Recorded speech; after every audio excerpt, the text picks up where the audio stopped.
Hello, my dear students, and welcome to this online session. And I am Nazneen Sheikh, working as a lecturer in Computer Science and Engineering Department in one of the most reputed institutions, that is DRR Government Polytechnic Davangere. And I shall be talking to you about one of the most interesting topics, that is teamwork. So in our everyday lives, we come across this teamwork, be it at home, be it with friends or with our classmates. We come across this situation wherein we have to work in teams, and how to be a better team player, how to be efficient in a team, how to give more to a team, how to get more out of a team. So all this we'll try to understand with this interesting session. Okay, so let's begin. So I'll be discussing this with you with a am I sharing the screen? Yes, here. Let me check. Yes, we are. So as we all know that in a team, there are usually different kinds of people. Okay, ಒಂದು ಟೀಮ್ನಲ್ಲಿ ಬೇರೆ ಬೇರೆ ರೀತಿಯ ವ್ಯಕ್ತಿಗಳು ಸೇರ್ಕೊಂಡಿರ್ತಾರೆ. ಅವ್ರ ಸ್ವಭಾವನೆ ಬೇರೆ ಇರುತ್ತೆ, ಇವ್ರ ಸ್ವಭಾವನೆ ಬೇರೆ ಇರುತ್ತೆ. ಹೊಸದಾಗಿ ಸೇರ್ಕೊಂಡಾಗ ನಾವು ಜೊತೆಗೆ ಕೆಲಸ ಮಾಡೋದು ಸ್ವಲ್ಪ ಕಷ್ಟ ಆಗ್ಬೋದು. ಸೊ ಸ್ವಲ್ಪ ಕ್ವಾಲಿಟೀಸ್ ನ, ಒಳ್ಳೆ ಸ್ಕಿಲ್ಸ್ ನ ನಾವು ಕಲ್ತ್ಕೊಂಡ್ರೆ ಟೀಮ್ ನಲ್ಲಿ ನಾವು ಚೆನ್ನಾಗಿ ಬಿಹೇವ್ ಮಾಡೋದು, ನಮಗೂ ಅವರಿಂದ ಬೆನಿಫಿಟ್ ಆಗ್ಬೇಕು, ಅವ್ರಿಗೂ ನಮ್ಮಿಂದ ಬೆನಿಫಿಟ್ ಆಗೋ ರೀತಿ ನಾವು ಬಿಹೇವ್ ಮಾಡ್ಬೋದು. ಇದನ್ನ ನಾನು ಒಂದು ಸಣ್ಣ ಕಥೆಯಿಂದ ನಿಮಗೆ ಅರ್ಥ ಮಾಡಿಸ್ಲಿಕ್ಕೆ ಟ್ರೈ ಮಾಡ್ತಾ ಇದ್ದೀನಿ. That we already, most of us have come across. So before that, I'd like to tell you the full form of team. As we all know, team, TEAM, stands for together everyone achieves more. So everybody in the team can achieve more if they come together than doing the work individually. That is the main learning of becoming a team member. Okay, so we shall see, and I shall prove it to you that together everyone achieves more with this small story of me. Okay, so ನಮಗೆಲ್ಲ ಗೊತ್ತಿದೆ ಒಂದು ಕಥೆ, ಒಂದು tortoise ಮತ್ತೆ ರಾಬಿಟಿನ ಕಥೆ. ಇಬ್ರು ರೇಸಿಗೆ decide ಮಾಡ್ತಾರೆ, ಯಾರು ಗೆಲ್ತಾರೆ ಎಲ್ಲರೂ ಗೊತ್ತಿದೆ ಅಲ್ವಾ? ಓಕೆ, ಸೊ ಎಲ್ಲರೂ ಅನ್ಕೊಂಡಿದ್ವಿ ರಾಬಿಟ್ ಗೆಲ್ತಾನೆ, ಸೊ ಮೊಲ ಗೆಲ್ಲುತ್ತೆ, ಅವನು ತುಂಬಾ ಫಾಸ್ಟ್ ಇದ್ದಾನೆ ಅಂತ ನಾವು ಅನ್ಕೊಂಡಿದ್ವಿ. ಬಟ್ ಅವನ ಒಂದು ಅಜಾಗರೂಕತೆಯಿಂದ ಏನಾಗುತ್ತೆ, ಅದರಲ್ಲಿ ಆಮೆ ಗೆದ್ಬಿಡುತ್ತೆ ಅಲ್ವಾ? ಸೊ ಆಮೆ ಮತ್ತು ಮೊಲದ ಕಥೆ ಅಂತಾನೆ ಇದು ಪಾಪ್ಯುಲರ್ ಆಗಿದೆ. ಸೊ ಏನ ಕಥೆ? ಸೊ ಇಬ್ರು once upon a time a tortoise and a rabbit had an argument about who was faster, ಯಾರು ಫಾಸ್ಟ್ ಅಂತ ಆರ್ಗ್ಯುಮೆಂಟ್ ಆಗುತ್ತೆ. ಸೊ ಅವ್ರ ಏನ್ ಮಾಡ್ತಾರೆ, ಅವಾಗ they decide to go for a race. And ಇಬ್ರು ಸಹ ಏನ್ ಮಾಡ್ತಾರೆ, ಒಂದು ರೂಟ್ ಅನ್ನ ಹಿಡ್ಕೊಂಡ್ಬಿಟ್ಟು ಇದ್ರಲ್ಲಿ ರೇಸ್ ಮಾಡೋಣ ಅಂತ ರೇಸ್ ಸ್ಟಾರ್ಟ್ ಮಾಡೇ ಬಿಡ್ತಾರೆ. ಆಮೇಲೆ ಏನಾಗುತ್ತೆ, ರಾಬಿಟ್ ಅನ್ನೋನು, ಹೇರ್ ಅನ್ನೋನು ಏನ್ ಮಾಡ್ತಾನೆ, ತುಂಬಾ ಫಾಸ್ಟ್ ಆಗಿ ರನ್ ಮಾಡ್ತಾನೆ. The hare shot ahead and ran briskly for some time, and then seeing that he was far ahead of the tortoise, he thought he'd sit under a tree for some time and relax before continuing the race. So ಆಮೆ ತುಂಬಾ ಹಿಂದೆ ಇದೆ, ನಾನ್ ಬಹಳ ಮುಂದೆ ಬಂದ್ಬಿಟ್ಟಿದೀನಿ ಅಂತ ಏನ್ ಮಾಡುತ್ತೆ, rabbit ಸ್ವಲ್ಪ ಹೊತ್ತು ರೆಸ್ಟ್ ತಗೊಂಡು ಆಮೇಲೆ ರೇಸ್ ನ ಕಂಟಿನ್ಯೂ ಮಾಡೋಣ ಅಂತ ಅವನು ರೆಸ್ಟ್ ಮಾಡಕ್ಕೆ ಹೋಗ್ತಾನೆ. ಅವಾಗ ಏನಾಗುತ್ತೆ, he sat under a tree and soon fell asleep. ತುಂಬಾ ಫಾಸ್ಟ್ ಆಗಿ ಓಡೋದ್ರಿಂದ ಅವನಿಗೆ ಟಯರ್ಡ್ ಆಗಿರುತ್ತೆ. ಕೂತ್ಕೊಂಡ ತಕ್ಷಣ ಅವನಿಗೆ ನಿದ್ದೆ ಬರ್ಲಿಕ್ಕೆ ಶುರು ಆಗುತ್ತೆ. and then he falls asleep. So tortoise ನಿಧಾನಕ್ಕೆ ಬರ್ತಾ ಇರೋದ್ರಿಂದ ಅವನಿಗೆ ಅಷ್ಟು ಟಯರ್ಡ್ ಅನ್ಸಿಲ್ಲ, ನಿಧಾನಕ್ಕೆ ಸ್ಲೋ ಆಗಿ ಬರ್ತಾ ಇದ್ದಾನೆ. ಬರ್ತಾ ಬರ್ತಾ ಬರ್ತಾ ಬರ್ತಾ ಅವನ್ ಏನ್ ಮಾಡ್ಬಿಟ್ಟ, ಮೊಲನು ಸಹ ರೇಸ್ ನಲ್ಲಿ ಅವನ್ಕಿನ ಮುಂದೆ ಹೋಗ್ಬಿಟ್ಟು ಬರ್ತಾ ಬರ್ತಾ ಅವ್ನ್ ಫಿನಿಶ್ ಲೈನ್ ಕಡೆನೂ ಹೋಗ್ಬಿಡ್ತಾ ಇದ್ದಾನೆ. ಆಮೇಲೆ ವಿನ್ ಆಗ್ಬಿಟ್ಟು ಅನ್ಡಿಸ್ಪ್ಯೂಟೆಡ್ ಚಾಂಪ್ ಆಗಿ ಅವನು ಹೊರಗಡೆ ಬಂದ್ಬಿಡ್ತಾನೆ. ಸೊ ಆಮೆ ಮತ್ತು ಮೊಲದ ಕಥೆ ನಮಗೆ ಎಲ್ಲರಿಗೂ ಗೊತ್ತಿದೆ. ಇದರಲ್ಲಿ ಮೊಲ ಗೆಲ್ಲಿಲ್ಲ, ಸ್ಲೋ ಇದ್ರುನು but slow and steady wins the race ಅನ್ನೋ ಹಾಗೆ ಆಮೆ ಇದ್ರಲ್ಲಿ ವಿನ್ನರ್ ಆಗಿ ಬರ್ತಾ ಇದೆ. ಇದೆಲ್ಲ ಕಥೆ ನಮಗೆ ಗೊತ್ತಿದೆ ಅಲ್ವಾ? ನೋಡಿ, ಈ ಕಥೆ ಇಲ್ಲಿಗೆ ನಿಂತು ಹೋಗ್ಬಿಟ್ಟಿದೆ ಅಂತ ನಾವೆಲ್ಲರೂ ಅನ್ಕೊಂಡಿದೀವಿ. ಇದ್ರ ಮುಂದಿನ ಕಥೆ ನಮಗೆ ಯಾರು ಹೇಳೇ ಇಲ್ಲ. ಅದು ಈ IT ಇಂಡಸ್ಟ್ರಿ ಬಂದ್ಮೇಲೆ ಅಂತೂ ಈ ಕಥೆ ಚೇಂಜ್ ಆಗಿ ಹೋಗ್ಬಿಟ್ಟಿದೆ. ಓಕೆ, ಸೊ IT ಇಂಡಸ್ಟ್ರಿಯಲ್ಲಿ ಈ ಕಥೆನ ಡಿಫ್ರೆಂಟ್ ವರ್ಷನ್ ಆಗಿ ಹೇಗೆ ತಂದಿದ್ದಾರೆ, ಒಂದು ಸೀಕ್ವೆಲ್ ತರ ತಂದಿದ್ದಾರೆ ಅಂತ ನಾವು ನೋಡ್ತಾ ಹೋಗೋಣ. ನೋಡಿ, ಈ ಕಥೆ ಆದ್ಮೇಲೆ ಏನಾಯ್ತು, slow and steady wins the race ಅಂತ ಇದೇ ಒಂದು ಇದರಿಂದ ಕಲಿಲಿಕ್ಕಿರೋದು ಅಂತ ಹೇಳಿ ಎಲ್ಲರೂ ನಮಗೆ ಹೇಳ್ಕೊಡ್ತಾರೆ. Slow and steady wins the race. So the hare woke up and realized that he had lost the race. The moral of the story is that slow and steady wins the race. ಹೌದಾ?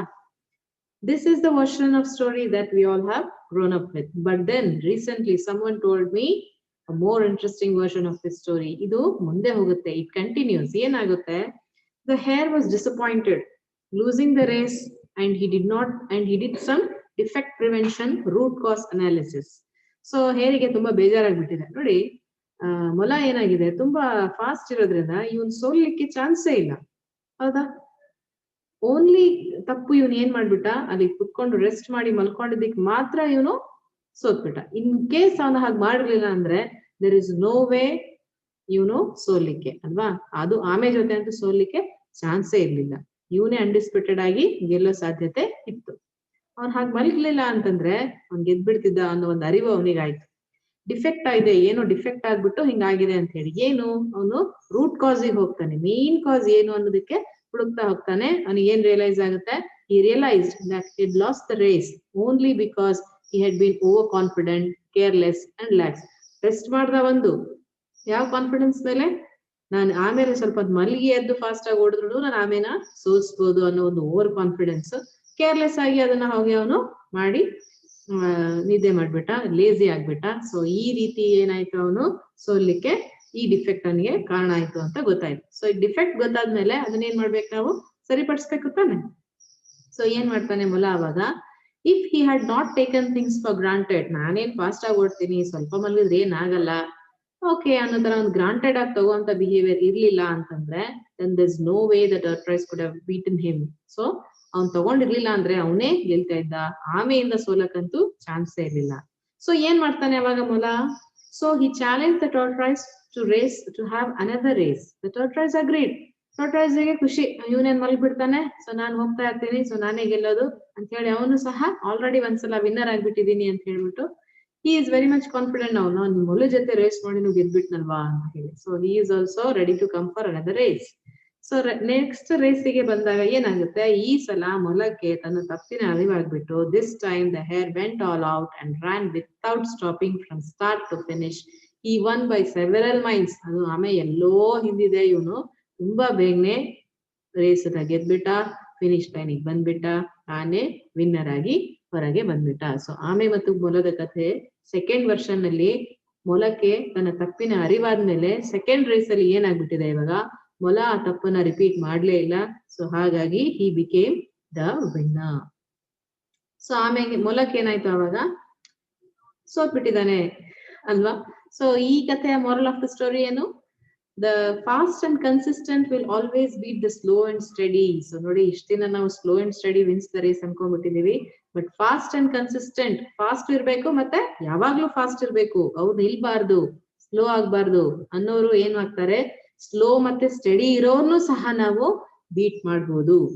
ಅವರು slow and study ಇದಾರೆ, ನಾವು fast and study ಇದೀವಿ, ನಾವು stop ಆಗ್ತಿಲ್ಲ. Fast ಇದೀವಿ ಅಂದ ತಕ್ಷಣ ನಾವು ಬ್ರೇಕ್ ತಗೊಂಡು ಮತ್ತೆ ಕಂಟಿನ್ಯೂ ಮಾಡಿದ್ರೆ ನಾವು ಸ್ಲೋಗೆ ಈಕ್ವಲ್ ಆಗ್ಬಿಡ್ತೀವಿ ಅಥವಾ ಅವ್ರಕಿನ ಕಡಿಮೆ ಆಗ್ಬಿಡ್ತೀವಿ ಅಂತ ನಮಗೆ ಗೊತ್ತಾಗ್ಬಿಟ್ಟಿದೆ ಫಾಸ್ಟ್ ಇರೋರಿಗೆ.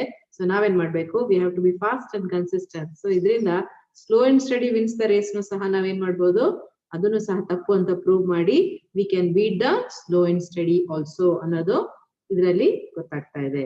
ಸೊ ಇದರಿಂದ ನಮ್ಮ ಸಾಫ್ಟ್ವೇರ್ ಇಂಡಸ್ಟ್ರಿಯಲ್ಲಿ ಅಥವಾ IT ಇಂಡಸ್ಟ್ರಿಯಲ್ಲಿ ಅಥವಾ ಯಾವುದೇ ಒಂದು ವರ್ಕ್ ಪ್ಲೇಸ್ ಅಲ್ಲಿ ಏನಾಗುತ್ತೆ ಅಂತಂದ್ರೆ, if you have 2 people in your organization, ಅದರಲ್ಲಿ one is slow, methodical, reliable and the other is very fast but still reliable. So ಅವಾಗ ಏನಾಗುತ್ತೆ, the fast and reliable chap will consistently climb the organizational ladder faster than the slow methodical chap. So obviously ಒಂದು ಕಂಪನಿಯಲ್ಲಿ ಅಥವಾ ಒಂದು ಇಂಡಸ್ಟ್ರಿಯಲ್ಲಿ ಈ ತರ ಎರಡು ವ್ಯಕ್ತಿಗಳಿದ್ದಾರೆ ಅಂತಂದ್ರೆ, ಸ್ಲೋ ಅಂಡ್ ಸ್ಟಡಿ ಅವನು ಹೇಗ್ ಕೆಲಸ ಮಾಡ್ತಾನೋ ಅದಕ್ಕಿನ ಸ್ವಲ್ಪ ಫಾಸ್ಟ್ ಆಗಿರೋನು, ಕನ್ಸಿಸ್ಟೆಂಟ್ ಆಗಿರೋನು ಏನ್ ಮಾಡ್ತಾನೆ, ಬೇಗ ಅವನು ಪ್ರಮೋಷನ್ ತಗೊಂಡು ಮುಂದೆ ಹೋಗ್ತಾ ಇರ್ತಾನೆ. ಈ ತರ ಆಗುತ್ತೆ. ಸೊ ನೀವು ಅವೆರಡರಲ್ಲಿ ಯಾವ ತರ ವ್ಯಕ್ತಿ ಆಗ್ಬೇಕು ಅಂತಿದ್ದೀರಾ, ಫಾಸ್ಟ್ ಅಂಡ್ ಕನ್ಸಿಸ್ಟೆಂಟ್ ಇರ್ಬೇಕು ಅಂತ ಅನ್ಸುತ್ತೆ ತಾನೆ? Definitely. So that is the way to go. So ಇದರಿಂದ ನಮಗೆ ಏನ್ ಅರಿವಾಯ್ತು, it's good to be slow and steady but it's better to be fast and reliable ಅಲ್ವಾ. ಫಾಸ್ಟ್ ಇದೀವಿ ಅಂದ ತಕ್ಷಣ ಅನ್ರಿಲಯಬಲ್ ಇದ್ದು ನಾವು ಬ್ರೇಕ್ ತಗೋತೀವಿ, ಸ್ಲೋ ಆಗ್ತೀವಿ, ರೆಸ್ಟ್ ಮಾಡ್ತೀವಿ ಅಂದ್ರೆ ಆಗಲ್ಲ. We have to be reliable also. ಅವಾಗ ಏನ್ ಅನ್ಸುತ್ತೆ ನಮಗೆ, it's good to be slow and steady but ನಾವು ಫಾಸ್ಟ್ ಅಂಡ್ ರಿಲಯಬಲ್ ಇದ್ರೆ ಅದಕ್ಕಿಂತ ಬಹಳ ಒಳ್ಳೆಯದು ಅಂತ ನಮಗೆ ಗೊತ್ತಾಗಿದೆ ಅಲ್ವಾ. ಸೊ ಇಲ್ಲಿ ಕಥೆ ನಿಂತು ಹೋಗಿದ್ಯಾ? ಇಲ್ಲ. But the story doesn't end here. ಏನಾಗಿದೆ, the tortoise did some thinking. This time he realized that there is no way he can beat the rabbit in the race the way it was currently formatted. So ಈಗೇನ್ race ಇತ್ತು, ಇದೇ ತರ ನಾನು ಎಷ್ಟು ಸಲ race ಮಾಡಿದ್ರು ಇವಾಗ ನಾನು ಸೋಲ್ತೀನಿ. ಯಾಕೆ? ರಾಬಿಟಿಗೆ ಮೊಲಕ್ಕೆ ಅರಿವಾಗ್ಬಿಟ್ಟಿದೆ. ಅವನು ಆ ತಪ್ಪನ್ನ ಇವಾಗ ಎಂದೂ ಮಾಡಲ್ಲ. ಈಗ ನಾನು ಎಷ್ಟು ಸಲ ರೇಸ್ ಮಾಡಿದ್ರು ಸಹ ಅವ್ನ್ ಮಲ್ಗಲ್ಲ, ಅವ್ನ್ ರೆಸ್ಟ್ ಮಾಡಲ್ಲ. ಸೊ ನಾನು ಅಲ್ಲಿ ಸೋಲ್ಲೇಬೇಕಾಗತ್ತೆ. ನೋಡಿ ಕೆಲವೊಂದ್ಸಲ ಏನಾಗುತ್ತೆ, ಏನೋ ಬೈ ಲಕ್ ನಾವು ವಿನ್ ಆಗಿರ್ತೀವಿ. ನಾನ್ ಮಾಡಿದ್ದೆ ಇದ್ರನೇ ಆಗ್ಬಿಟ್ಟಿದೆ ಇದು ಅಂತ ನಾವ್ ಅನ್ಕೊಂಡ್ಬಿಟ್ಟಿರ್ತೀವಿ. ಬಟ್ ಕೆಲವೊಂದ್ ಸರ್ಕಮ್ಸ್ಟೆನ್ಸಸ್ ಇಂದಾನು ನಾವ್ ವಿನ್ ಆಗಿರ್ತೀವಿ. ಈಗ ಆಮೆ ಅಲ್ಲಿ ಗೆಲ್ಲಲಿಕ್ಕೆ ಸಾಧ್ಯನೇ ಇಲ್ಲ. ಅದೇನೋ ಮಲ್ಕೊಂಡ್ ಬಿಟ್ಟ ಅಂತ ಅಂದ್ಬಿಟ್ಟು ಇವನು ವಿನ್ ಆದ. ಸಿಮಿಲರ್ ಕ್ಲಾಸ್ ಅಲ್ಲೂ ಟಾಪರ್ಸ್ ಆಗ್ತಾ ಇರ್ತಾನೆ. ಯೂಶುವಲಿ ಒಬ್ಬರೇ ಟಾಪರ್ ಆಗ್ತಾ ಇರ್ತಾರೆ. ಸೊ ಅವತ್ ಇನ್ನೊಂದ್ ದಿನ ಅವ್ರಿಗೆ ಏನೋ ಆಯ್ತು, ಏನೋ ಹೆಲ್ತ್ ಪ್ರಾಬ್ಲಮ್ ಆಯ್ತು, ಏನೋ ಆಯ್ತು, ಅವ್ರು ಓದಕ್ಕಾಗ್ಲಿಲ್ಲ, ಮಾಡಕ್ಕಾಗ್ಲಿಲ್ಲ ಅಂದಾಗ ಬೇರೆಯವ್ರು ಟಾಪರ್ ಆಗ್ಬಿಟ್ಟಿರ್ತಾರೆ. ಸೊ ಅವಾಗ ನಾನಂತೂ ಇವರಿಗೆ ಬೀಟ್ ಮಾಡ್ಬಿಟ್ಟೆ ಬಿಡಿ, ನಾನು ಅದಕ್ಕಿಂತ ಜಾಣ ಆಗ್ಬಿಟ್ಟಿದೀನಿ ಅಂತ ಅನ್ಕೊಂಡ್ಬಿಡ್ತಾರೆ ಸ್ಟೂಡೆಂಟ್ಸ್. ಬಟ್ ಇಲ್ಲ, ಅವನು ಸರಿಯಾಗಿ ವರ್ಕ್ ಮಾಡ್ಲಿಲ್ಲ ಅಂತ ಹೇಳ್ಬಿಟ್ಟು ಟಾಪರ್ ನೀವಾಗಿದ್ದೀರಾ ಅಂತ. ಈ ಅರಿವು ನಿಮಗೆ ಮನಸ್ಸಲ್ಲಿ ಮಾತ್ರ ಗೊತ್ತಿರುತ್ತೆ, ಹೊರಗಡೆ ಮಾತ್ರ ನೀವು ಎಲ್ಲರಿಗೂ ಇದು ಗೊತ್ತಾಗೋದಿಲ್ಲ. ಆ ತರನೇ ನಾವು ಹೇಳ್ಕೊಂಡು ಅಡ್ಡಾಡ್ತಾ ಇರ್ತೀವಿ ಅಲ್ವಾ. ಸೊ ಕೆಲವೊಂದ್ಸಲ ನಮ್ ಸಕ್ಸಸ್ ಸಿಕ್ಕಿರೋದ್ರು ಸಹ ಈ ತರ ಸರ್ಕಮ್ಸ್ಟೆನ್ಸಸ್ ಅಲ್ಲೂ ಅದನ್ನೇ ಹೇಳ್ತೀವಿ, ಯು ಆರ್ ಲಕ್ಕಿ ಅಂತ ಹೇಳ್ಬಿಡ್ತೀವಿ ಅಲ್ವಾ. ಸೊ ಹಾಗೂನು ಆಗುತ್ತೆ. ಸೊ ಈಗ ಏನಾಗ್ಬಿಟ್ಟಿದೆ, ಆಮೇಲೆ ರಿಯಲೈಸ್ ಆಗ್ಬಿಟ್ಟಿದೆ, ಅವ್ನ್ ಮಲಗ್ದ ಅಂತ ನಾನ್ ಗೆದ್ದಿರೋದು, ಅವನ್ಕಿನ ಫಾಸ್ಟ್ ನಾನು ಆಗ್ಲಿಲ್ಲ, ನಾನ್ ಸ್ಲೋನೇ ಇರೋದು ಅಂತ ಆಮೇಲೆ ಗೊತ್ತಾಗ್ಬಿಟ್ಟಿದೆ. ಆಮೇಲೆ ಇದೇ ರೇಸ್ ಅಲ್ಲಿ ನಾನು ಎಷ್ಟ್ ಸಲ ರೇಸ್ ಹೋದ್ರು, ಇವಾಗ ಇದೇ ರೂಟ್ ಏನಿದೆ ಅಲ್ಲ, ಆ ರೂಟ್ ಅಲ್ಲಿ ಎಷ್ಟ್ ಸಲ ಇನ್ ಜೊತೆ ರೇಸ್ ಮಾಡಿದ್ರು ಅವನಿಗೆ ಗೆದ್ಬಿಡ್ತಾನೆ, ಮಲ್ಗದಂತೂ ಇಲ್ವಾ ಅಲ್ವಾ ಅಂತ ಅವನಿಗೆ ಗೊತ್ತಾಗ್ಬಿಟ್ಟಿದೆ. So he thought for a while and then challenged the hare to another race, but on a slightly different route. So first story ಆದ್ಮೇಲೆ ಮೊಲಕ್ ಹೇಗ್ ಬೇಜಾರಾಯ್ತು, ಈಗ ಸೆಕೆಂಡ್ ಸ್ಟೋರಿಯಲ್ಲಿ ಮೊಲ ಗೆದ್ದಾದ್ಮೇಲೆ ಆಮೆಗೂ ಬೇಜಾರಾಗ್ಬಿಟ್ಟಿದೆ. ಸೊ ನಾನ್ ಗೆಲ್ಬೇಕಾಗಿತ್ತು, ಗೆಲ್ಲಿಲ್ಲ ಅಂತ. ಸೊ ಈಗ ಏನ್ ಮಾಡ್ತಾನೆ ಅವನು, ಮೊಲಕ್ಕೆ ಇನ್ನೊಂದ್ ರೇಸಿಗೆ ಕರಿತಾ ಇದ್ದಾನೆ, ಯಾರು ಆಮೆ. ಬಟ್ ಏನ್ ಮಾಡಿದಾರೆ, ಅವನು ರೂಟ್ ನ ಚೇಂಜ್ ಮಾಡಿದಾನೆ, ಬೇರೆ ರೂಟ್ ಅಲ್ಲಿ ಹೋಗೋಣ ಬಾ ಅಂತ ಹೇಳ್ತಾ ಇದ್ದಾನೆ, ಹೌದಾ. ಸೊ ಬೇರೆ ರೂಟ್ ಅಲ್ಲಿ ಏನ್ ಮಾಡಿದಾನೆ ನೋಡಿ, ಆಮೆ ಎಷ್ಟು ಜಾಣ ಇದೆ. The hair agreed. ಸೊ ಅವನು ನಾನೇನ್ ಗೆದ್ಬಿಡ್ತೀನಿ, ನಾನೇನ್ ಮಲ್ಗಲ್ಲ, ಇವಾಗ ಇವ್ನು ಎಷ್ಟ್ ಸಲ ಕರೆದ್ರು ಯಾವ್ದೇ ರೇಸ್ ನಾನೇನ್ ಗೆದ್ಬಿಡ್ತೀನಿ ಅನ್ನೋ ಕಾನ್ಫಿಡೆನ್ಸ್ ಮೇಲೆ ಮೊಲನು ಸಹ ಏನ್ ಮಾಡ್ಬಿಟ್ಟಿದ್ದಾನೆ, ರೆಡಿಯಾಗಿ ಬರ್ತಾ ಇದ್ದಾನೆ. ಸೊ ರೇಸ್ ಸ್ಟಾರ್ಟ್ ಆಗಿದೆ.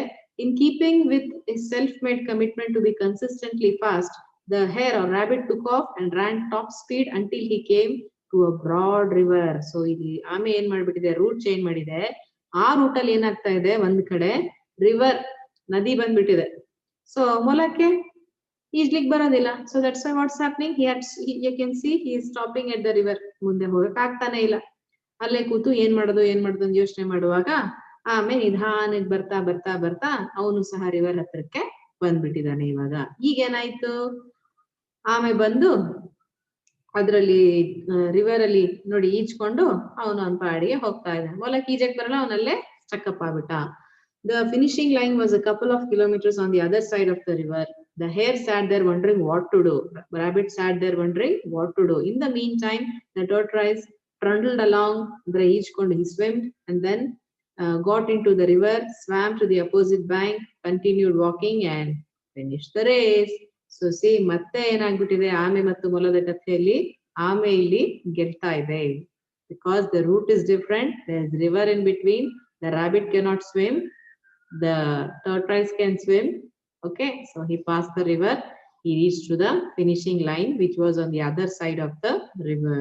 Okay, so idralli moral of the story ಏನು ಹೇಳ್ತೀವಿ ನಾವು, first identify your core competency and then change the playing field to suit your core competency. So ನಿಮ್ಮಲ್ಲಿ ಯಾವ ಕ್ಷಮತೆಗಳಿದೆ ಅದನ್ನ ನಾವು, ಕೆಪಾಸಿಟೀಸ್ ಏನಿದೆ, ಟ್ಯಾಲೆಂಟ್ಸ್ ಏನಿದೆ, ನಮ್ಮಲ್ಲಿ ಏನ್ ನಾಲೆಜ್ ಇದೆ ಅದನ್ನ ನಮ್ಮನ್ನ ನಾವು ಅರಿವು ಮಾಡ್ಕೊಂಡು, ನಮ್ಮ ನಾಲೆಜ್ ನ ತಿಳ್ಕೊಂಡು, ನನಗೆ ಇದು ಗೊತ್ತು, ನನಗೆ ಇದು ಬರುತ್ತೆ, ಇದು ಬರೋದಿಲ್ಲ ಅನ್ನೋ ತಿಳ್ಕೊಂಡು ಅದಕ್ಕೆ ತಕ್ಕಂತೆ ಫೀಲ್ಡ್ ನ ಆಯ್ಕೆ ಮಾಡ್ಕೋಬೇಕು, ಅಂತ ಕರಿಯರ್ ನ ಆಪ್ಟ್ ಮಾಡ್ಕೋಬೇಕು. ಅವಾಗ ಏನಾಗುತ್ತೆ, ಆ ಕರಿಯರ್ ಅಲ್ಲಿ ನಾವು ಎಕ್ಸೆಲ್ ಆಗ್ತೀವಿ. ಸುಮ್ನೆ ಅವರು ಮಾಡ್ತಾ ಇದಾರೆ, ಇವ್ರು ಮಾಡ್ತಾ ಇದ್ದಾರೆ, ಅವನು ಇಂಜಿನಿಯರಿಂಗ್ ಹೋದ, ಇವನು ಹೋದ, ಅವನು ಮೆಡಿಕಲ್ ಹೋದ, ನಾನು ಹೋಗ್ತೀನಿ ಅಂತ ಹೀಗೆ ಅವ್ರು ಹೋದ್ರು ಇವ್ರು ಹೋದ್ರು ಅಂತ ನೀವ್ ಹೋದ್ರೆ ಅಲ್ಲಿ ನಿಮಗೆ ಸೂಟೇಬಲ್ ಆಗುವಂತ ಕ್ವಾಲಿಟೀಸ್ ನಿಮ್ಮಲ್ಲಿ ಇರ್ಲಿಲ್ಲ ಅಂತಂದ್ರೆ ನೀವ್ ಅಲ್ಲಿ ಹಿಂದುಳಿದ್ ಬಿಡ್ತೀರಾ. ಸೊ ಅವಾಗ ಏನಾಗುತ್ತೆ, ನಿಮ್ಮಲ್ಲಿ ಖಿನ್ನತೆ ಬರೋದು, ಈ ತರ ಎಲ್ಲ ಆಗುತ್ತೆ, ನಾನ್ ಗುಡ್ ಇಲ್ಲ ಅನ್ನೋ ತರ ಆಗ್ತಾ ಹೋಗುತ್ತೆ. ಸೊ ಅದಕ್ಕೆ ನಮಗೆ ಎಲ್ಲರಿಗೂ ದೇವ್ರು ಒಳ್ಳೊಳ್ಳೆ ಗಿಫ್ಟ್ಸ್ ನ ಕೊಟ್ಟು ಕಳ್ಸಿರ್ತಾನೆ. ಅದನ್ನ ಐಡೆಂಟಿಫೈ ಮಾಡ್ಕೊಂಡು ಅದನ್ನ ಕರೆಕ್ಟ್ ಆಗಿ ಪ್ರಾಪರ್ ಚಾನಲೈಸ್ ಮಾಡೋದು ನಮ್ ಕೆಲ್ಸ ಆಗಿರುತ್ತೆ. ಸೊ ಎಲ್ರು ಮಾಡ್ತಾ ಇದಾರೆ ಅಂತ ಮಾಡೋದಲ್ಲ, ನನ್ನ ವ್ಯಕ್ತಿತ್ವಕ್ಕೆ ಏನ್ ಸೂಟ್ ಆಗುತ್ತೆ ಆ ಫೀಲ್ಡ್ ನಾನು ಆಯ್ಕೆ ಮಾಡ್ಕೊಂಡು ಅದ್ರಲ್ಲಿ ಮುಂದುವರಿಬೇಕೆ ಹೊರತು ಯಾರೋ ಮಾಡಿದ್ರು ಅಂತ ನಾನು ಅದನ್ನ ಮಾಡೋದು it is not the thing. Okay, so ಒಂದು ಆರ್ಗನೈಸೇಷನ್ ಅಲ್ಲಿ ಏನಾಗಿದೆ, if you are a good speaker, make sure you create opportunities to give presentations that enable the senior management to notice you. So ಇವಾಗ ನೀವು ಮಾತುಗಾರಿಕೆಯಲ್ಲಿ ತುಂಬಾ ಚೆನ್ನಾಗಿದ್ದೀರಾ ಅಂತ ಅಂದ್ರೆ, ನೀವೊಂದು ಆರ್ಗನೈಸೇಷನ್ ಅಲ್ಲಿ ವರ್ಕ್ ಮಾಡ್ತಿರುವಾಗ ಪ್ರೆಸೆಂಟೇಶನ್ ಕೊಡೋದು, ಟಾಕ್ಸ್ ಕೊಡೋದು, ಇಂಥ ಆಕ್ಟಿವಿಟೀಸ್ ಏನಾದ್ರೂ ಎಲ್ಲಾದ್ರೂ ಶೆಡ್ಯೂಲ್ ಆಗಿದೆ ಅಂತಂದ್ರೆ ಅದ್ರಲ್ಲಿ ಹೋಗಿ ಪಾರ್ಟಿಸಿಪೇಟ್ ಮಾಡ್ಬೇಕು, ಮಿಸ್ ಮಾಡಬಾರ್ದು ಆಪರ್ಚುನಿಟಿನ. ಸೊ ಅವಾಗ ಏನಾಗುತ್ತೆ, ನಿಮ್ಮಲ್ಲಿ ಈ ಕ್ವಾಲಿಟೀಸ್ ಚೆನ್ನಾಗಿದೆ ಅಂತ ನೀವು ಅದನ್ನ ಎಕ್ಸಿಕ್ಯೂಟ್ ಮಾಡಿದಾಗ ಎಲ್ರಿಗೂ ಸಹ ಗೊತ್ತಾಗುತ್ತೆ, ನಿಮ್ಮನ್ನ ಆತರ ನೀವು ಚೆನ್ನಾಗಿ ಮಾತಾಡೋರು ಅಂತ ಹೇಳಿ ನಿಮ್ಮನ್ನ ಗುರುತಿಸ್ತಾರೆ. ಸೊ ಆತರ ಕೆಲ್ಸಗಳಿಗೆ ನಿಮ್ಮನ್ನ ಆಯ್ಕೆ ಮಾಡ್ತಾರೆ. ಸೊ ನೀವು ಆ ರೀತಿ ನಿಮ್ಮ ಆರ್ಗನೈಸೇಷನ್ ಅಲ್ಲಿ ಗ್ರೋ ಆಗ್ಬೋದು, ನಿಮ್ಮ ಆರ್ಗನೈಸೇಷನ್ ಕಾಂಟ್ರಿಬ್ಯೂಟ್ ಮಾಡ್ಬೋದು, ಒಂದು ವ್ಯಾಲ್ಯೂನ ಆಡ್ ಮಾಡ್ಬೋದು. ಅವಾಗ ನಿಮ್ಮ ಆರ್ಗನೈಸೇಷನ್ ಸಹ ನಿಮಗೆ ವ್ಯಾಲ್ಯೂ ಕೊಡ್ತಾ ಹೋಗುತ್ತೆ. ಓಕೆ, ಸೊ ಇಲ್ಲಿ ಏನ್ ಮಾಡ್ಬಿಡ್ತು, ಆಮೇಲೆ ತನಗೆ ಸ್ವಿಮ್ಮಿಂಗ್ ಬರುತ್ತೆ ಅವನಿಗೆ ಬರೋದಿಲ್ಲ ಅನ್ನೋದು ಗೊತ್ತಾಗ್ಬಿಟ್ಟಿದೆ. ಸೊ ಅದಕ್ಕೆ ರಿವರ್ ಇರೋ ಅಂತ ರೂಟ್ ಅನ್ನ ಚೂಸ್ ಮಾಡ್ಬಿಟ್ಟು ಅದ್ರಲ್ಲಿ ಸ್ವಿಮ್ ಮಾಡ್ಕೊಂಡು ಮುಂದೆ ಹೋಗಿ, ನೋಡಿ ನನಗೆ ಸೋಲ್ಸಕ್ ಬರ್ಬೋದು ಬಟ್ ನಿನಗೆ ಸ್ವಿಮ್ಮಿಂಗ್ ಬರ್ತಾ ಇಲ್ಲ. ಅವನಿಗೆ ತೋರ್ಸ್ಬೇಕು ಅಂತಲ್ಲ, ಮೊಲದ ಜೊತೆ ನಾನು ಕಾಂಪೀಟ್ ಮಾಡ್ಬೇಕು, ಗೆಲ್ಬೇಕು ಅಂತ ಅಂದ್ರೆ ಇನ್ ಕೇಸ್ ರಿವರ್ ಇರೋ ಅಂತ ಹರ್ಡಲ್ ಬಂದಾಗ ನಾನ್ ಪಾಸ್ ಆಗ್ತೀನಿ, ಅವನು ಪಾಸ್ ಆಗೋದಿಲ್ಲ ಅನ್ನೋದು ಈ ಸ್ಟೋರಿಯಿಂದ ನಮಗೆ ಗೊತ್ತಾಯ್ತು ಅಲ್ವಾ. ಸೊ ಇನ್ನು ಸ್ಟೋರಿ ಮುಗ್ದಿಲ್ಲ, ಇನ್ನು ಸ್ಟೋರಿ ಮುಂದೆ ಹೋಗ್ತಾ ಇದೆ. ಏನಾಗಿದೆ, the story still hasn't ended. The hare and tortoise by this time they had become pretty good friends. ಹೌದಲ್ವಾ, ಒಂದೇ ರೂಮ್ ಅಲ್ಲಿ ಸುಮಾರು ಹೊತ್ತು ನೀವು ಯಾರ ಜೊತೆ ಇದ್ಬಿಟ್ರೆ ಇನ್ ಯಾರು ಇಲ್ಲ ಅಂದ್ರೆ ಕೊನೆಗೆ ನೀವೇ ಫ್ರೆಂಡ್ಸ್ ಆಗ್ಬಿಡ್ತೀರಾ ಅಲ್ವಾ. So that is what has happened. They did some thinking together. ಈಗ ಇಬ್ರು ಜೊತೆ ಕುತ್ಕೊಂಡು ಯೋಚನೆ ಮಾಡ್ತಾ ಇದಾರೆ. ಅವಾಗ ಸೋತಾಗ ಒಬ್ಬೊಬ್ರೆ ಯೋಚನೆ ಮಾಡಿದ್ರು, ಈಗ 3ನೇ ರೇಸ್ ಆದ್ಮೇಲೆ ಏನಾಗ್ಬಿಟ್ಟಿದೆ, ಫಸ್ಟ್ ಒಬ್ನು ಯೋಚನೆ ಮಾಡ್ದ, 2ನೇ ಸ್ಟೋರಿ ಆದ್ಮೇಲೆ ಇನ್ನೊಬ್ನು ಕುತ್ಕೋತಿದ್ದ, ಈಗ 3ನೇ ಸ್ಟೋರಿ ಆದ್ಮೇಲೆ ಇಬ್ರು ಜೊತೆ ಕುತ್ಕೊಂಡು ಯೋಚನೆ ಮಾಡ್ತಾ ಇದಾರೆ. ಏನ್ ಯೋಚನೆ ಮಾಡ್ತಾ ಇದಾರೆ, both realized that the last race could have been run much better. So ಈ ಜಸ್ಟ್ ನಾವೇನ್ ರೇಸ್ ಮಾಡಿದ್ವಿ, ಅದ್ರಲ್ಲಿ ಏನ್ ರಿವರ್ ಇತ್ತು, ಈ ರೂಟ್ ಅಲ್ಲಿ ರೇಸ್ ಏನ್ ಮಾಡಿದ್ವಲ್ಲ, ಇದನ್ನ ಇನ್ನೂ ತುಂಬಾ ಚೆನ್ನಾಗಿ ನಾವು ಮಾಡ್ಬೋದಾಗಿತ್ತು ಅಂತ ಅನ್ಸ್ತು. ನಾನ್ ಮಾಡ್ಬೋದಾಗಿತ್ತು ಅಂತ ಅನ್ಸ್ತಿಲ್ಲ ಈಗ ಅವರಿಗೆ, ನಾವು ಮಾಡ್ಬೋದಾಗಿತ್ತು ನಾವು ಅನ್ನೋದು ಈಗ ಬಂತು. So they decided to do the last race again, but to run as a team this time. So ಈಗ ಏನು, ನಾವಿಬ್ರು ಇಂಡಿವಿಜುವಲ್ ಆಗಿ ರೇಸ್ ಮಾಡೋದ್ ಬೇಡ, ಜೊತೆಗೆ ಈ ರೇಸ್ ನ ಕಂಪ್ಲೀಟ್ ಮಾಡೋಣ ಅನ್ನೋ ಯೋಚನೆಗೆ ಬಂದಿದ್ದಾರೆ. ಹೇಗ್ ಮಾಡ್ತಾರೆ ಜೊತೆಗೆ ರೇಸ್ ಅಂತಾರ, ಅದಕ್ಕೆ ನೋಡೋಣ. ದಟ್ ಇಸ್ ವೇರ್ ಟೀಮ್ ಅನ್ನೋ ವರ್ಡ್ ನಿಮ್ಗೆ ಇಂಟ್ರೊಡ್ಯೂಸ್ ಆಗ್ತಾ ಇದೆ in the 4th version of the story. Let us see what it is. So they started off, and this time the hare carried the tortoise till the river bank. So you can see ಮೊಲ ಏನ್ ಮಾಡ್ಬಿಡ್ತು, ಆಮೇನ ತನ್ನ ಮೇಲೆ ಎತ್ಕೊಂಡು race ನ start ಮಾಡ್ತು. So ಅವರು race ಮಾಡ್ಕೊಂತ ಬಂದ ತಕ್ಷಣ ಏನಾಯ್ತು, ಅಲ್ಲಿ ರಿವರ್ ಬಂತು. ನೋಡಿ ಅವಾಗ್ಲೇ ಏನಾಗಿತ್ತು, ಹಿಂದ್ಗಡೆ ರಿವರ್ಗೆ ಮೊಲ ಫಸ್ಟ್ ಬಂದ್ಬಿಟ್ಟ, ಆಮೇಲೆ ಇನ್ನೂ ಎಲ್ಲೋ ಹಿಂದಿದ್ದ, ಸ್ಲೋ ಆಗಿ ಬರ್ತಾ ಇದ್ದ. ಈಗ ಏನ್ ಮಾಡ್ದವನು ತನ್ನ ಜೊತೆಗೆ ಕರ್ಕೊಂಡ್ ಬಂದ್ಬಿಟ್ಟ. ಸೊ ಮೊಲ ಅಷ್ಟು ಒಂದು ವೇಗವಾಗಿ ಏನ್ ಬರುತ್ತೆ ಅದ್ ಆಮೇಲೆ ಬರ್ಲಿಕ್ಕೆ ಆಗಲ್ಲ. ಸೊ ಇಲ್ಲಿ ಟೋರ್ಟಾಯ್ಸ್ಗೆ ಅಷ್ಟು ಬೇಗ ಅಲ್ಲಿ ಬರ್ಲಿಕ್ಕೆ ಸಾಧ್ಯನೇ ಆಗ್ತಾ ಇಲ್ಲ. ಅದೇನಾದ್ರೂ ರಾಬಿಟ್ ಸಹವಾಸ ಮಾಡ್ಬಿಟ್ಟು ಅವನ್ ಜೊತೆ ಸೇರ್ಕೊಂಡು ಬಂದಾಗ ಏನಾಯ್ತು, ಅಷ್ಟು ಡಿಸ್ಟೆನ್ಸ್ ನ ಬಹಳ ಬೇಗನೆ ಅವನು ಕವರ್ ಮಾಡ್ಬಿಟ್ಟ. ಸೊ ಇಲ್ಲಿ ಯಾರಿಗ್ ಬೆನಿಫಿಟ್ ಆಯ್ತು, ಆಮೇಲೆ ಬೆನಿಫಿಟ್ ಆಯ್ತು ತಾನೆ. ಅವನಲ್ಲಿ ಸ್ಪೀಡ್ ಇಲ್ಲ, ಬಟ್ ಮೊಲದಲ್ಲಿ ಸ್ಪೀಡ್ ಇದೆ. ಅದನ್ನ ಇವನು ಸಹ ಶೇರ್ ಮಾಡ್ಕೊಂಡು ಏನಾಯ್ತು, ಇವಾಗ ಇಬ್ರು ಜೊತೆಗೆ ಫಾಸ್ಟ್ ಆಗಿನೇ, ಮೊಲಕ್ಕೆ ಎಷ್ಟು ಸ್ಪೀಡ್ ಇದೆಯೋ ಅಷ್ಟೇ ಸ್ಪೀಡ್ ಅಲ್ಲಿ ಆಮೇಲೆ ಸಹ ಅಲ್ಲಿ ರೀಚ್ ಆಗೋ ತರ ಆಗ್ಬಿಟ್ಟಿದೆ ಅಲ್ವಾ. ಸೊ ಇಬ್ರು ಈಗ ರಿವರಿಗೆ ಬಂದಿದ್ದಾರೆ. ಈಗ ಏನಾಗ್ಬಿಟ್ಟಿದೆ, ಈಗ ಮೊಲಕ್ ಹೋಗಕ್ ಬರಲ್ಲ ಅಲ್ವಾ, ಈಜಾಗ್ ಬರಲ್ಲ ಅಲ್ವಾ, ಈಗ ಏನಾಗುತ್ತೆ ನೋಡಿ. So now then the tortoise took over and swam across with the hare on his back. ಈಗ ಆಮೇಲೆ ಏನ್ ಮಾಡ್ಬಿಟ್ಟು ಮೊಲನ ತನ್ ಮೇಲೆ ಕೂರ್ಸ್ಕೊಂಡು ಈಜ್ಕೊಂಡು ಏನ್ ಮಾಡ್ಬಿಡ್ತು, ರಿವರ್ ನದಿನ ದಾಟ್ಕೊಂಡು ದಡಕ್ಕೆ ಸೇರ್ಬಿಡ್ತು. ಇದು ಮೊಲಕ್ಕೆ ಯಾವ್ದೇ ಕಾರಣಕ್ಕೂ ಮಾಡಕ್ ಆಗ್ತಾನೆ ಇರ್ಲಿಲ್ಲ ಅಲ್ವಾ, ಅಲ್ಲೇ ಸ್ಟಕ್ ಆಗ್ಬಿಡ್ತಿದ್ದು. ಈ ಪ್ರಾಬ್ಲಮ್ ಸಾಲ್ವ್ ಆಗ್ಬಿಡ್ತು. ಹೇಗೆ, with the help of the tortoise because it can swim. So ಇವನು ಮಾಡ್ಲಿಕ್ಕೆ ಯಾಕೆ ರೆಡಿ ಆದ ಇದನ್ನ, ಮೊಲ ಅವನಿಗೆ ಎತ್ಕೊಂಡ್ ಬಂದಿದ್ದ ತಾನೆ, ಮತ್ತೆ ಈಗ ಅವನ ಡ್ಯೂಟಿ ತಾನೆ ಅವನಿಗೆ ಎತ್ಕೊಂಡು ಹೋಗೋದು, ಅವನಿಗೆ ಬರ್ತಾ ಇಲ್ಲ ಅಂದ್ರೆ. So that is what the tortoise did, and he carried him, swam across the river, and they both have crossed the river. ಈಗ ಮತ್ತೆ role change. On the opposite bank, the hare again carried the tortoise, and they reached the finishing line together. Both felt a great sense of satisfaction than they had felt earlier. So ಈಗ ಜೊತೆಗೆ ಇಬ್ರು ಏನಾಗಿದ್ದಾರೆ, winning ಲೈನಿಗೆ, finishing ಲೈನಿಗೆ reach ಆಗಿದ್ದಾರೆ. ಇಬ್ರು ಸಹ win ಆಗ್ಬಿಟ್ಟಿದ್ದಾರೆ. So ಈಗ ಇರೋ ಅವರಿಗೆ ಸಮಾಧಾನ, ತೃಪ್ತಿ ಮುಂಚೆ ಅವರಿಗೆ ಇರ್ಲಿಲ್ಲ. ಈಗ ಯಾವ್ದೇ ರಿಗ್ರೆಟ್ಸ್ ಇಲ್ಲ ಅವರಿಗೆ. ನಾನ್ ಗೆದ್ದೆ ಅನ್ನೋ ಅಹಂ ಇಲ್ಲ, ಅವ್ನ್ ಸೋತ ಅಥವಾ ನಾನ್ ಸೋತೆ ಅನ್ನೋ ಬೇಜಾರಿಲ್ಲ ಅಲ್ವಾ. So this is the satisfaction we feel if we work in a team and contribute to each other. Okay. So what is the moral of the story? It's good to be individually brilliant. So ಒಬ್ಬರೇ work ಮಾಡಿದಾಗ ನಾವು ತುಂಬಾ brilliant ಆಗಿ work ಮಾಡ್ತೀವಿ. and to have strong core competencies. ನಾವು ಒಬ್ಬೊಬ್ರೆ work ಮಾಡಿದಾಗ ತುಂಬಾ strong ಆಗಿ ನಮ್ಮ ಟ್ಯಾಲೆಂಟ್ಸ್ ಅನ್ನ ಎಕ್ಸ್ಪ್ರೆಸ್ ಮಾಡ್ತೀವಿ, ಚೆನ್ನಾಗಿ ವರ್ಕ್ ಮಾಡ್ತೀವಿ. but unless you are able